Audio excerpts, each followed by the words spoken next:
This is, everyone, episode 43. Can you believe it? We've been doing this for more than 43 weeks. If you thought you were in virtual boozy brunch, you're in the right place. If you're not, we won't be mad if you tune out. We've been doing this since March 22nd last year, which is so crazy. Those are some images from our first episode, and some of you have been with us, Marchi, since episode 1 and before. So thank you so much for spending this hour with us on Sunday. We have so much fun stuff to talk about today, and we can't wait to share our amazing talent. But right before we do that, we just want to share again that we're going to be on camera with 1,000 people from Asia, the US, and all over the world on February the 11th. So this is pre-Valentine's Day. If you want to celebrate the Lunar New Year with some fun peeps, please sign up. We'll make sure that you have the link. It's going to be a neat little free experience to celebrate my heritage, Mark heritage, and a lot of other friends from all over the world who love things like Lunar New Year and black truffle soup dumplings. And I do want to start off today by thanking last week's talent. I mean, we had Greg Castells from Martine's Wines. We learned about License 4 wines, so delicious and such a great value. Hervé Schneider from Simplicity, who's a girl boss doing these incredible cocktail syrups and spirit-free drinks. And then, my heart, Samantha Four from Tuk Tuk Lex. It was so fun to spend time with them. And with all episodes, we always post them on the Virtual Boozy Brunch webpage. So if you ever feel like you missed something or you want to cook that recipe a little more slowly, or you can press pause at any point, you're more than welcome to do that. Okay, so my co-host today is the lovely, gorgeous, super talented, Claire Paparazzo is back with us for another Virtual Boozy. But before I say what I want to say about Claire Paparazzo and hand it over, I also want to share with everyone, if you're joining us for the first time and you're on a computer or an iPad, on the top right, there's a little button that says view. Claire and I love to press that button and watch this whole thing in the gallery view. And we love to take that slider and make the little graphic that we made real small and make the gallery real big, so that we can, real estate stalk a little and peek in at your kitchens and see what everyone's up to. Right, Claire? That's right. It's so much more fun. That brings us right close up and personal with everyone. I'm so excited to be back. Episode 43. Wow. Feels like forever, right? Well, when Belinda told me the theme was generations, the first thing that popped in my head, because I'm so horny, was like, talking about my people try to put us to down. Talking about my generation, just because we get around. Thanks, Anya. Anya, that was amazing. And then I started thinking about amazing Miriam Feltz and the beautiful generations of women and men that I come from. So generations, it's a heartwarming thought in this time of being away from everyone. And it's so wonderful we can all connect here together, Belinda. So I thank you again, because I know there's family out there. Shout out to the fam. So today, live from Champagne, Angeline Templier. I'm so excited. Woo! So we're going to learn all about the winery, many generations of women, and learn about your story. Can't wait. We're going to cook along with Jimmy Carbone. We're going to make daddy pancakes. So that's so exciting. We're going to talk about Jimmy and Heritage Radio Network and Pig Island. It's like every time I think of Jimmy, I think of pork. Is that wrong? And also, is that a bad thing, Claire? I don't think that's a bad thing. No, I think the association is amazing. And then finally, this beautiful music collaboration. I wanted to introduce our new music director, Anya Wilkening, and she's put together this great Spotify playlist. And it's great having a musicology on hand if we have any questions. So, Anya, fabulous. Will you happy to be here? Tell us what you did with the theme. And these playlists are on Spotify, so if you go to Instagram, you can pick the link and download it if you like. Yeah, so you can always listen back if you're making the same meal, for instance, and want to repeat the experience. This week, based on generations, I chose a bunch of artists with musical families. So from the pop genre, we have the Beach Boys, Jackson 5, the Bee Gees, stuff like that. From the classical side, there's no better musical family than the Bach family. 3 generations of Bachs. First, J.S. Bach from the Baroque period, then C.P.E. Bach, who went down for a more different style. It's known as Empfindsam style, and it's known for its dramatic contrasts. And then his younger child, J.C. Bach, then started writing more classical music in the galant style. So I'm happy to talk more, give you music recommendations if you like, but I hope you enjoy. I mean, Anya, I feel smarter already. And you know, I know, thank you. because I've had a bit of champagne already. Like, who knew? There were so many Bachs. I'm so excited. No. All right, Claire, are we ready to do this? Belinda, let's do this. Okay, so without any further ado, I want to introduce one of my favorite people from Champagne, Angeline Templier, who is running this beautiful Maison de Champagne called J. La Salle. And this is a champagne that I learned about when I was working as the wine director at the fifth floor in San Francisco, because I was, really digging deep into French wine, and we poured the Préférence as a house pour, and we got to spend a little bit of time here in Chicago not too long ago. Maybe it was really long ago, Angeline. I don't even remember anymore. But we feel so lucky, Angeline, that you're here. I know it's evening in Champagne right now, and we would love to learn about J. La Salle and your family and everything you'd like to share with us. Okay, so welcome. You are in the heart of the Montagne de Reims in Chigny-les-Roses, and now you are in Rilly-la-Montagne. Remind me when we met at Maple and Arche. Angeline, I think it might have been 2 years ago. So I had this steakhouse I was the managing partner and one of the founders and openers of Maple and Ash Steakhouse here in downtown Chicago. I remember. That was a wonderful souvenir. So thank you to invite me to remind this perfect souvenir, because that was very exciting. We have a tasting, but after this tasting, you remember that we were on, just signing on the sailing, and we had a day, Angeline. We had a whole lovely day, fueled by champagne. The following day, we just made tasting of caviar on the top of the hand. Do you remember that? Yeah. Caviar. So thank you for this invitation tonight, because it reminded me these all good souvenirs. So the time we met, things have a little change since this time. So maybe 4 or 5 years, I don't remember. So thank you for mentioning matriarchal, because yes, we are feminine business. We are 3 female running since a while this domain. We are celebrating this year the 80th anniversary. 80th, 80, right, Angeline? Wow. Yeah, so it's a step. It's something that in my heart sounds something special, because I have the feeling, that my grandparents have created something. They're starting from zero. My grandfather was the vigneron who creates what we work and what we farm today. So it's a great tribute. I mean, celebrating today what he have did since the beginning. So for just explaining people who join us for this tasting, and thank you for these people being with us tonight, because it's 8 p.m. for me, and it's the perfect time for champagne. Bonsoir. So we are in Rilly-la-Montagne, but originally we started the business in Chigny-les-Roses. So Chigny-les-Roses, it's right in the middle between these 2 villages, Rilly and Lude. It's 10 kilometers south rims. So we are located in this village of 500 inhabitants, 130 meter altitude.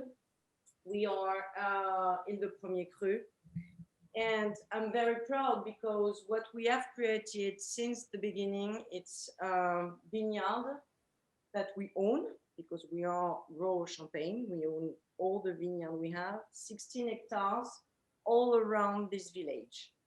So my grandfather started, my mother comforts, and I continue in the same way. So the idea of matriarchal for me, it's important because we keep in mind what we started and created, but we don't change so much the style and the approach of vinification.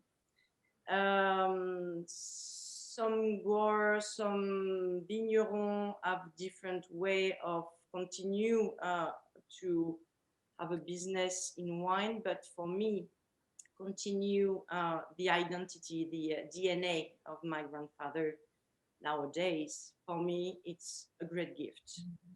So I'm talking about the vineyard because the average of vineyard now it's around 50, 60 years old. I farm with the approach of you for making things very respectful. And we continue maintaining this old vineyard because it is the identity of the style. The terroir for us, it's the main thing. So the 16 hectares we own today, that means 40 acres, Yep. roughly, I think. It's lead as the way of a vigneron like 50 years ago. Yeah. So it's very important to understand the wine, to understand the style. And when I say that I have people who support my wines and the domain since 2 generations, it's a wonderful gift. Angeline, I mean, I also would like to say, I mean, everything about this is quite rare. I mean, I know Jimmy's going to talk about local flower, which is unusual for us, but like to have this matriarchal sort of dynasty is so rare. You know, I've been to Champagne many times, and I mean, the times that you have a tasting led by a woman is very small percentage. And then also even to be able to buy the vineyard land, you know, when you don't have like 15 generations of ownership, this is rare. And then also to have a grower paradigm like yours, all of this is so rare and so precious. So I feel as if every bottle and every glass of J. La Salle represents that too, like rarity, like super fabulousness. Yeah, because when you're talking about rarity, some of vintage cuvée that we produce, sometimes it represents 5,000 bottles, Yeah. 6,000 bottles. It's nothing. I mean, starting a distribution of that, you just remind what happened exactly because of the very low yield, but the very low production around the cuvée, an expression of a terroir, a special blend or an expression of a vintage.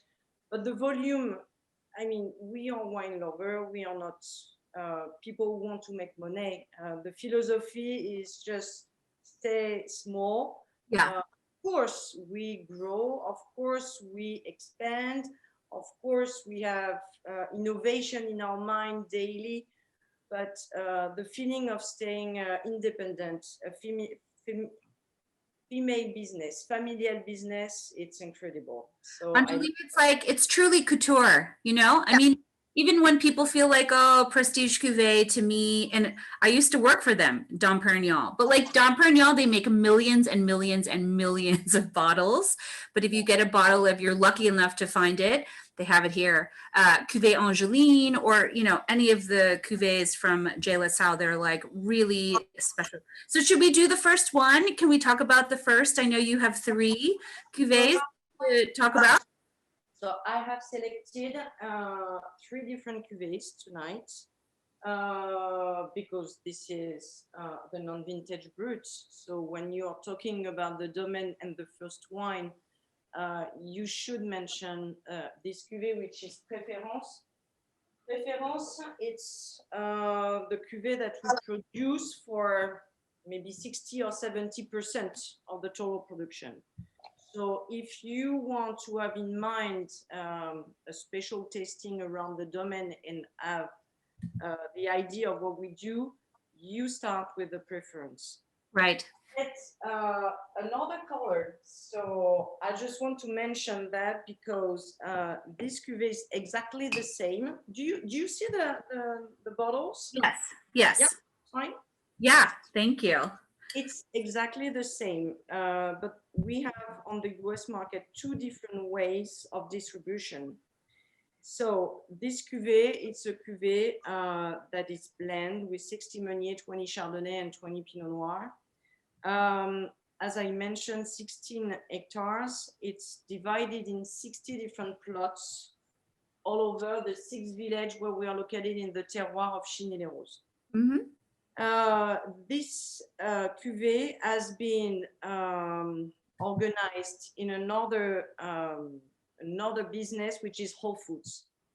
So we have decided to get the opportunity to private people, and hopefully with what we just live now since 1 year, since 2020, we started to work with Whole Foods for make people take it easy for just having the same bottle. So we have the non-vintage preference, which is for the classic trade, pouring by the glass, in bottle, in magnums.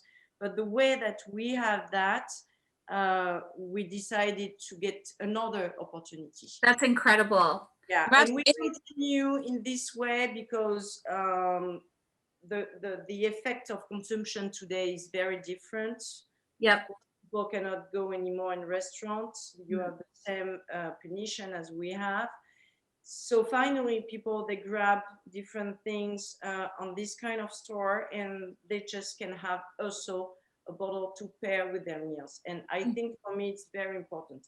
And this is exactly the philosophy of this cuvée. Something affordable. We have a maximum blend with Meunier cépage, which is represented in a large proportion in this cuvée. And it's a cuvée that is not obviously dedicated for sommelier, for specific people.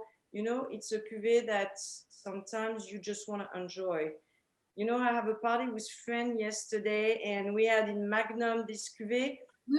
One point, you know, you have in front of you people who just want to take good time, enjoy the moment, you know, and just say, I like it's good. And Angeline, I have a question, and everybody here, I mean, it's pretty incredible to have a badass woman from Champagne. So please put any questions in the chats or unmute yourself. Angeline, I know, would love to answer. I have two questions. One, so I think that, you know, we have a lot of consumers here in the audience, the good kind, and they usually are like, you know, they grew up maybe knowing, oh, I love, because it's a mass brand, right? Like Veuve Clicquot. And we always tell people, you know, if you love Veuve Clicquot, it's because it's like a little heavier in Pinot Noir, or maybe if you love, you know, Bicar or something, it's because you like a more Chardonnay based style. For you, if you had to say the style of J. La Salle Préférence, where would you put it? You know what I mean? If I want to be close to a big brand. Yeah.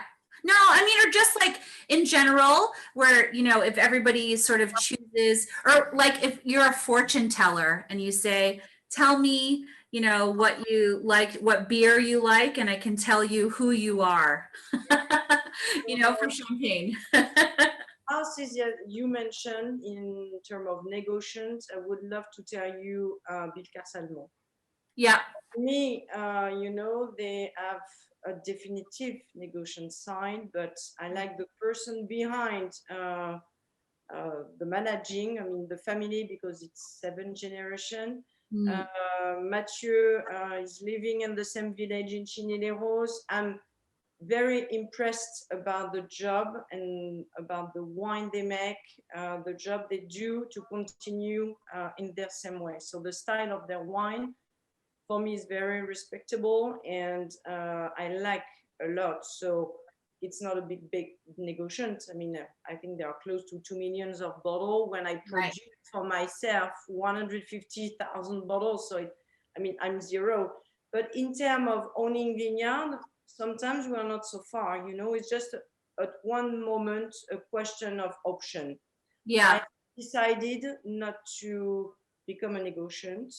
I want to control. I don't want to say that negotiants don't control, but I'm not in this big business of making volume. I like to controlling, I mean, being in the winery in the morning, being on the vineyard, decided for my investment, and this multitask way of life is just wonderful. So I like, for me, this aspect of staying familial. You're couture. I mean, in the end, right, Claire? I think Angeline, like, you know, J-List, it's couture. Like, you can't Definitely. describe it like anything else. You know, I don't remember if I mentioned to you, but I started before being back to the domains, working to the Gucci group. And I started working in Paris, so 25 years ago. It has been a long time, another generation. But I was working for a house called Yves Saint Laurent.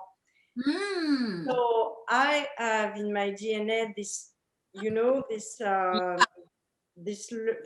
I've learned a lot about this business, luxury, and I always making things close, saying there's the ready to wear and this haute couture, and I don't want to feel better than the others, you know, but sometimes I have the feeling that because we are small growers, we can put more affect on things that we want to experience in terms of wine, in terms of vineyard, and in terms of distribution. It's a lot of things different. You don't have to, Angeline, you don't have to say you're better. Claire and I will tell everyone here, you are better. This is couture. It is couture. And you know what's so interesting? Tell me your thoughts, Angeline, on the special club. And I believe you said you sit on the board. Like, that is huge.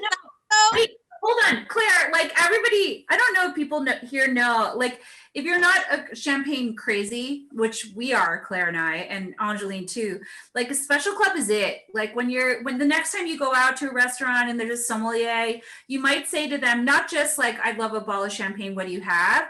You might say to them, I mean, what special club do you have on the list? Then they're like, oh, who's that? So yes, Angeline, tell us about special club. So the Special Club Association is a concept. It's, of course, an association. And this is, I think, the first association that was made in Champagne. And that follows exactly what we are just talking about. That means that 7 growers in the heart of the Côte des Blancs decide at one moment that, okay, you are small, but that doesn't mean that you cannot do good. At one point, they just share what they can do, and they say, okay, we will be together, more powerful, more strong in front of big brands, and we continue to be independent. This is the first concept. We decide for the wine, but let's try to make the best blend of our winery, and let's try to share a concept of packaging. So a small association became, 45 years later, 25 different growers located everywhere in Champagne. I'm a great ambassador for the Special Club because I'm the vice president of this group. And I love, the concept of expressing with your friend what you can have in your winery best. So it's a question of blend. That was the idea at the beginning. Today we are more open mind. We just let the freedom of each grower to express themselves on a vintage, because this cuvée is always a vintage. And that can be a blend, but that can be a single vineyard, a special lieu-dit, a way of vinification. The idea is we control, and it's not a control, but we get a position in blind to test each other, you know? So it's not a governmental access. It's just, okay, we are all vignerons. And because we will share this packaging, we want to be proud of the others. So we keep the label with our name. We have different time that we need to be agreed in terms of quality. And then we release this wine as an independent way. It's not a problem.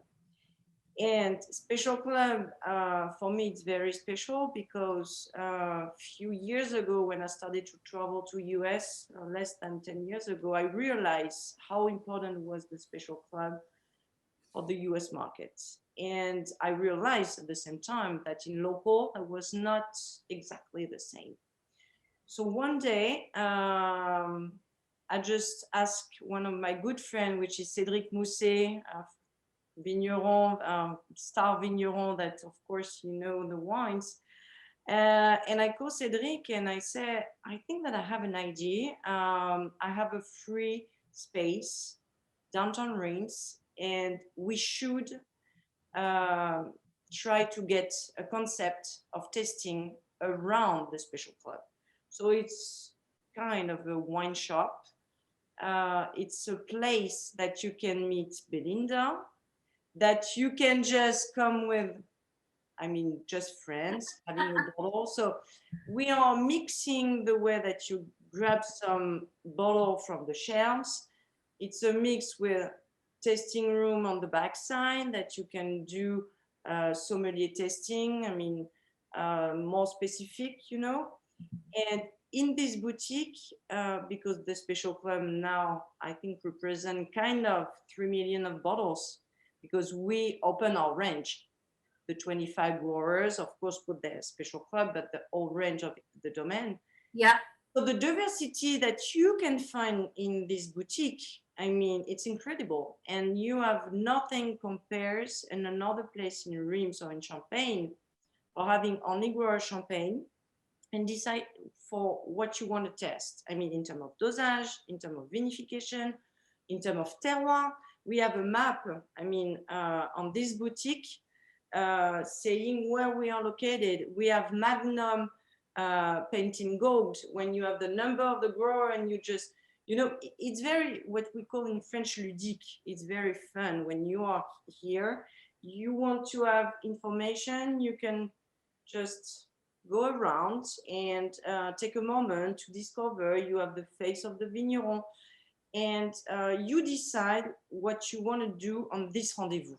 Yeah. If it's just for fun, or if you just want to make something more professional, more serious. Angeline, we just gave everyone here like the biggest gift. So basically, I think in fashion and luxury, there are a lot of passwords, right? And you know, you have to sort of earn the password. And in Champagne, one of the passwords is Special Club, right? So now you know one of the most important people in Special Club. And Angeline, we have to move on to pancakes, but we're going to ask you to please hang out, and everybody can send questions to her directly. And also we'll have a breakout room at the end where we can learn more from Angeline about Champagne, because, oh my gosh, we're so honored to have you here. Also, as I told you, Angeline, like my second trip, New York first, but then New York to Champagne is where I want to go. And I want to hang out with you because you guys, this is the woman you want to know to drink well on earth. Angeline, like, so, I mean, Claire, thank you for asking this Special Club question, right? Well, I'm impressed. I mean, on so many levels, we can go on forever and ever, but just so you know, you have some major girl fans here. Yeah, you guys, I mean, this is everything. Like whatever is the, I don't know, the Louis Vuitton jewelry that they talk about in Bling Nation, you now have that same password for Champagne. Angeline, so if you're open to hanging out for a little bit more, we're going to make a pancake. I will appreciate the champagne during this time. Don't worry. All right. Okay, so Claire, I'm going to hand it over to you because we have another amazingly talented person to introduce. It is my pleasure to introduce Jimmy Carbone of Heritage Radio Network, restaurateur, what can I say? Cider, beer, guru, friend, I can say, chef. Here we are, Jimmy Carbone, Pig Island. Woo! Tell us about your daddy pancake. We need your volume though. I think you're on mute. One of them's muted, one of them's not. Here I am. There we go. Woo! Jimmy Carbone. Daddy Pancake, about the generations in your family? Well, as you know from the industry, I mean, I opened my first restaurant in New York in 1994 when I was in my 20s, and my daughter was born into a restaurant family. And so, other than mornings when I would take her either to school or to the playground, I would sneak home and maybe read to her. But she didn't really get to have me, around the house. In the last couple of years, I've been a little freer, and I started making pancakes on Sunday. I've been trying to recreate a lot of family time that she only would have had with me at the restaurant. And I so love this year that. when the pandemic happened, I'm gonna the thing I'm part of many local movements. Like Champaign is in a region. Well, I've been always much more focused on local foods, farm to table, but not in a fine dining setting. More about for everyday use and getting to know the producers, and the same way you like to meet the actual winemaker or the person who's importing it. That was what drove me to the industry. And so the same way I still like to meet the people that are directly selling or producing the products. So kind of the missing piece, grapes and wine is way ahead of everything, but the missing piece has been grain. And Yep. it used to be that everyone had a local mill, 150 years ago and more. You'd find millstones everywhere if you go out in the country still in antique stores, but everyone had fresh grain, ground grain. So what am I trying to say is that I was making my pancakes and I decided to up my game. So in New York, there's Grow NYC at the Grow NYC Green Markets has a grain program over 12 years now that's transformed the entire Northeast. So many farmers have been encouraged to grow grain that's good for baking and now distilling and brewing, and they've helped provide a market for it. It took a long time. And now just the fact that there's local flours in the Northeast is really the next step. And these are friends in Hadley, Massachusetts. They started with as maltsters, and they're Valley Malt in Hadley, Mass. And then just last year, they pivoted and started selling flour.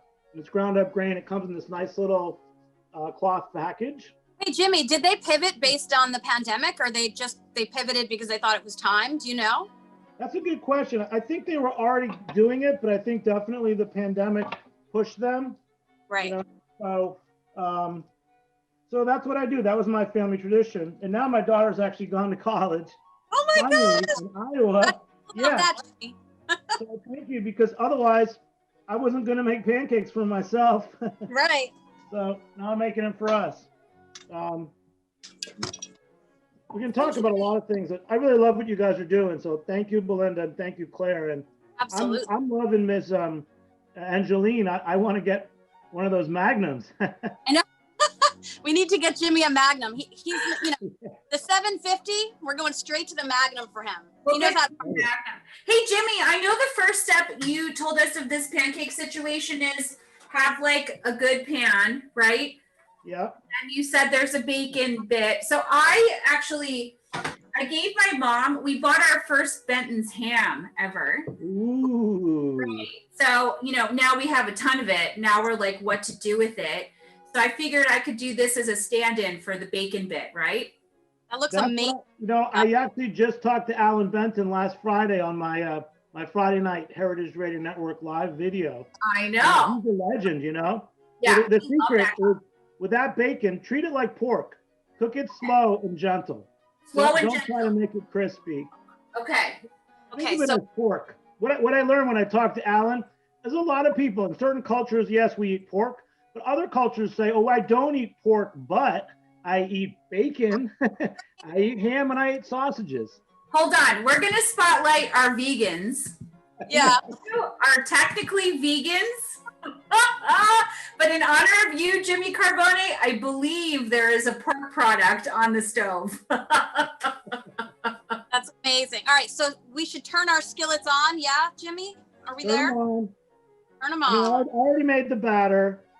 I already cooked it. So I cook the bacon. I have this, I'm from kind of like old world. Like if you lit an oven and you were baking in the community center and you wanted to keep using all that fuel, when the bread baking was done and the embers were there, you'd put in casseroles and other things to roast through. So I kind of feel the same way about skillets. I like to get my skillet hot. I don't know if you can see it. Yeah. I start with something like bacon. I even did this in my old restaurant because I had, if you ever been in a catering situation, my restaurant, Jimmy's Number 43, when I opened it, it was in a basement. So the solution was electric catering burners. Now they don't really do much and they can hardly boil water. But if you use, I had a whole kitchen of skillets lined up. If you have skillets, they hold the heat the same as if they're on any other device. So by cooking with skillets, and all you do is you put a little bacon in, even for the vegans, I put a little bacon in, whether I was cooking asparagus in a skillet. Wait, back up, even for the vegans. Honey. Sorry. You know, it's good oil. That's the secret. So, but again, it has to be from the source. It's not, I'm not talking Oscar Mayer. You know, we used to do baking tastings with, I'm going to mention Josh Ozersky just because we miss Josh. a mentor to me like 12, 14 years ago. And he used to come and do bacon tastings at my old pub. Yep. And he always used Oscar Mayer as the standard. But then he's the one that introduced me to Benton's. And of course, Benton's was stand out. So Benton's, so we did a whole thing. So my other theme is Pig Island. I was lucky. I got to produce Josh's, because from working with him on some bacon tastings. In 2010, I was chosen to produce some food events on Governor's Island in New York City. And that's when I really started doing bigger events. I went to this one, Jimmy. I was at that first Meatopia on Governor's Island. You know, I met Josh and we were really good friends. And I said, Josh, I don't really know what to do. And he said, you know what, let's make Meatopia bigger. Because before that, Meatopia was his birthday party in August, maybe 400 people. So we took it that year. Josh's job was to get all the chefs. We had about 30 really top-notch chefs. And if you were there, you knew about it. And we had about 3,000 people. Yeah. And that kind of launched it. And after that, Josh went big with it. And I was like, my crowd was like, well, you really need to work with local, farmers and be sustainable. So then we pivoted and created this thing called Pig Island, which is funny because when we were first considering doing the big Meatopia, Josh said, let's call it Pig Island, and which is a play. We got a bunch of people cooking along with you. So Carolyn, I see you. You've got some meat in a pan. Rachel, I see you. Your kitchen. Rachel, can we talk about your kitchen? What's going on here? It's so beautiful. Look at this. Rachel Higgins, what is happening in your neck of the I just very fortunately, this is my in-laws' house that I recently moved into. So I cannot take any of the credit for the goodness behind me. I mean, exposed beef and like the pot rack. It looks so good in there. Shout out to Rachel. Yeah. Rachel and I, we used to work together at Beauty Blender. Oh, yay, Rachel. I'm loving it. Jimmy, I think Rachel's got some bacon or something going on. Yeah, I cooked my bacon already and I'm just reheating my skillet up. Carolyn Hansen, how are you doing in your kitchen? Fantastic. I wanted to say I'm cheating because I cut my bacon into little bits before I'm cooking it. So I'm going to drain it and it'll all be like individually drained. Don't drain the bacon. Don't drain it. He says don't drain it. Don't drain it. Okay. I'm going to tell you a bacon fat skillet story. My dad was born in 1920, and the year before he died, it was like 2007. I made a simple lunch for him. That morning, I had made bacon in the skillet. I saved the bacon fat. Then for lunch, I cooked him a steak in the skillet. And I've never seen the man smile so much. And he said, this tastes like my mother's food from the 1920s because everybody cooked with the fat. They didn't waste it. Okay, so I'm going to add one more thing that's so cool. My grandfather, who is ridiculous, he kind of designed food products. He was a food chemist. Oh, cool. He would make his bacon in fat, in a vat of lard, and crisp it. It was, yeah. Like pork belly, right? I mean, that's what the pork belly dishes are, right? Yeah. Hey, Dr. Megan, what do you think about all this pork on pork on pork?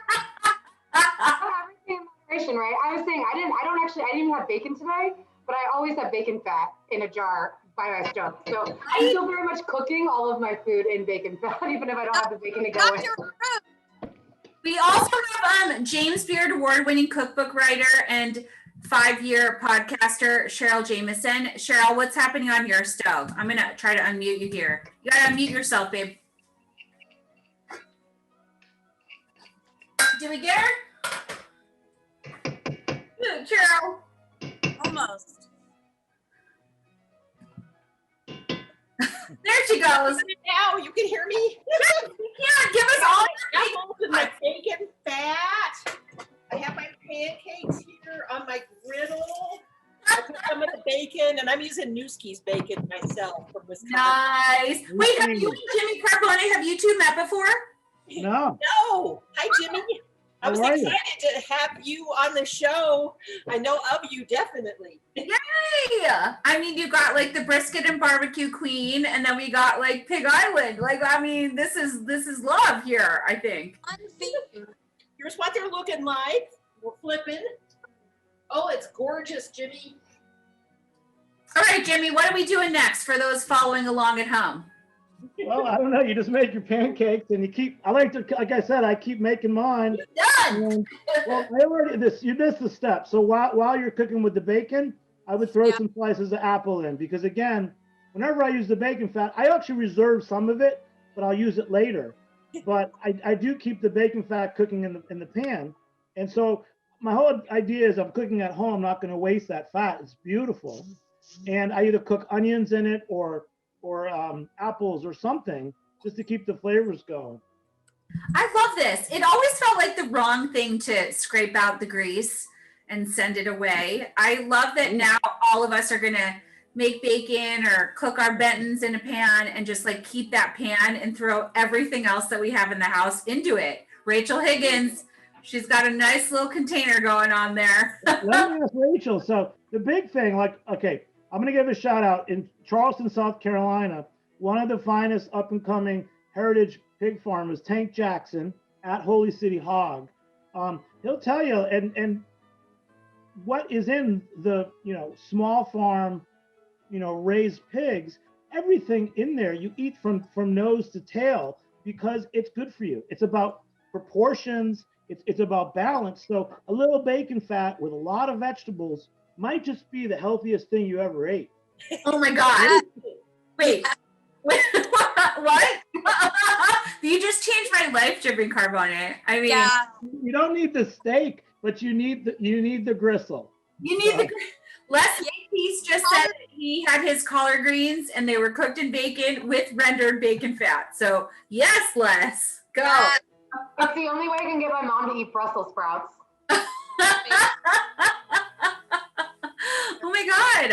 I mean, I feel so just don't tell her there's bacon in it. Just say, oh, these are crispy bacon Brussels sprouts. Love it. And the duck and the tallow and has someone written this book yet, Jimmy? I think there's a fat book here, isn't there? All right, maybe I'll do it. My books are leftover wine, right? I know all the things to do with leftover wine. And then, I'm going to do a collaboration book with Jimmy, maybe about all the fat. There's a caviar there somewhere. Well, we'll top the fat with caviar and then we'll have something. And then we'll call it the Real Special Club. The Real Special. If you have to drink the Magnum. That's how you roll. Yep. The good thing is that Prestige Cuvée Champagne, I feel like Cuvée Angeline can really handle, right? Like Angeline, I really think that the Cuvée Angeline can handle all these really rich. She's like, there it is. That's what I'm thinking. You have a cuvée named after you. Right. That's what I said to her. I was like, oh, So this is what you test since 1 hour, Belinda, right? Yes, I've been drinking it. I mean, this is why I'm so happy. Mm-hmm. So this cuvée, it's a link with Jules, my grandfather. It's the tribute, it's the flagship of the domain. It's a blend of 2 single vineyards. When we started to make this cuvée, when he started to make this cuvée, that was in 1973, released the wine the year I was born, and we continue as a tribute to make this cuvée. It's a selection of 2 single vineyards. I mean, that was pretty new, talking about single vineyard, not only blend, etc., etc. So 60 Pinot for the Chardonnay, it's always the same blend in the composition of this cuvée. Traditional vinification, of course, low yield every time when we vintage a cuvée Angeline. Malolactic fermentation, long time on lees, long conservation. This is the key for our finesse. So this is 2 single vineyards located in the village of Chinineros. Something that I didn't tell you, I didn't have time for the moment, it's we moved the domain last year. We get from the house Laurent Perrier, huge building, because we grew the last decades, I would say. And for us to work as a proper manner, we wanted to have only one place of production.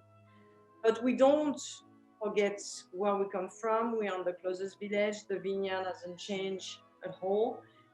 We are still focused on the terroir and the vineyard and so on. But, you know, continue promoting the wine that started 40 years ago. For me, it's a great thing. So in this new place, when you will come, there will be bedrooms for you. We are opening for people like you, support our wines. So we can do a big fiesta and there will be a big joy. Amanda Puck, we're going to go have a fiesta with Angeline Temple. We're so going. This is our trip that we've been waiting for. So Angeline, I'm going to tell you, this is a competitor to Whole Foods. Amanda is a part of Kroger. So we're going to okay. We might need to talk about those magnums. Yeah. Angeline, maybe we produce a different cuvée for Kroger in the US. Amanda, I mean, how good is this cuvée Angeline? It's insane. This wine is so, I was thinking as I was drinking it, this is, first of all, it's so elegant. It's so flavorful. There's so many like flavors going on. There's like brioche. I get like toasted marshmallow. And at the end, I love to try to be good with my wine descriptions like Belinda. I get like grapefruit zest at the end. There's like such complexity, but it's still like really soft and like very feminine and powerful. I love it. I think it's like a new favorite. I love it. Exactly. Thank you. Merci. Thank you. This is exactly the term that I want to employ, soft. There's a lot of brightness, but elegance and finesse, and this is the key for making this cuvée. This is due to the whole vineyard and the way of vinification with the malolactic fermentation. So the expression of this cuvée for us gives us a lot of elegance, and I love this balance in this wine. The bubbles are perfect. They're also, they're not very, it's a very soft bubble, a lot of bubbles, but they're very soft. It would go really well with bacon. It would be, I wish I was cooking bacon right now. I'm watching Jimmy with his bacon over there. I'm getting jealous, but next also, time. Angeline, so Amanda, I know I am as well. We're big Gucci fans. So I thought like this little trio is this is a good girl gang for hanging out. See you in Champagne. We'll see you in Champagne. We have big appointments. Okay, Jimmy Carbone. I mean, I see like pancakes happening. Like, what is happening here? I'm eating. Yeah, man. Cheryl Jameson got some pancakes going. I mean, I'm seeing pancakes all over the place. I just passed my pancake to my husband. He's very happy. Can I tell you, I have a generation thing. So the funny thing is, as you know, like whether you're running a restaurant or in the kitchen, you spend a lot of your time on your feet. So I actually like eating standing up. And when my daughter was little, she would actually come and sit at the other side of my station, and I would give her little treats while we were setting up for dinner. Because you got a 3-year-old kid and she wants to see her dad, So this is kind of the whole memories for me. But standing up and talking to you guys, that's the way to do it. Yeah. I think it's actually better for your digestion too. Have you been to one of those the Japanese stand-up steak restaurants? Yes, I love it. Yes. I mean, New York, but I think they ended up putting in stools. I mean, I love relate. I would rather stand up. You know that chain with the steak frite, that steak frite chain, they have a couple in New York and they're in Paris and Miami, Relais Entrecote, where you eat the steak frite and they give you gravy. That's seated. Yeah. I mean, I love Love it. a standing, like the Italian coffee bar, this situation. I mean, Jimmy Carbone, maybe I'll never eat pancakes seated again. I mean, right, Cheryl? We've learned something new here. I love it standing up. Right? Just think of the gravity. Like when you sit down, you know, you're interrupting your digestion. So stand up.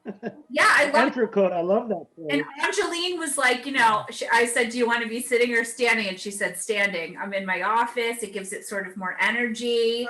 That's true. Standing at a party, like that was a rule at cocktail parties.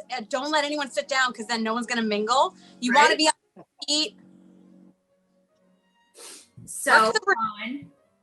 I mean, Mark and Dustin are standing. I mean, I think it's so fun. Actually, you know, Claire, I was talking to Jimmy, you know him too, Anthony Giulio, and he's like, he does 4 virtual experiences per day right now, 4 per day, for, you know, corporate entities and things like that. And he's like, do you actually sit down? He goes, I do them all standing up. You know, for this kind of virtual paradigm, you have to like give the energy. And he feels like the best way to give the energy is to always be standing. I agree. Yeah, so I thought that was kind of interesting. Okay, you guys, I mean, if you have any questions about the pancakes, we're about to send everyone into like a little breakout room. You can choose your own. You can stay on the main stage with us. And we have one breakout room called Wine If You Want To, if you just want to kind of chat about wine. And Aunt Angeline and Claire will be there. And if you want to chat food with Jimmy, I think we have a breakout room called Jimmy Pots and Pans. And we're going to send you there, or I believe you can send yourself. I don't know. Like, Mark, this is just our whole fun with breakout rooms moment. But, you know, we really love these breakout rooms in Zoom because, you know, everyone can be unmuted. You can kind of chat for a little bit. So we're going to send everyone there where you want to go. You can go to the wine one, you can go to the food one, or you can hang out with me on the main stage. Well, welcome back to those intrepid who are staying with us. We just have a few left, but I just wanted to say we're going to stop the recording now. So, you know, you feel free to swear. Thank you to Angeline and Jimmy Potts and Pans for being with us today. Thank you for hosting us. Oh, Great.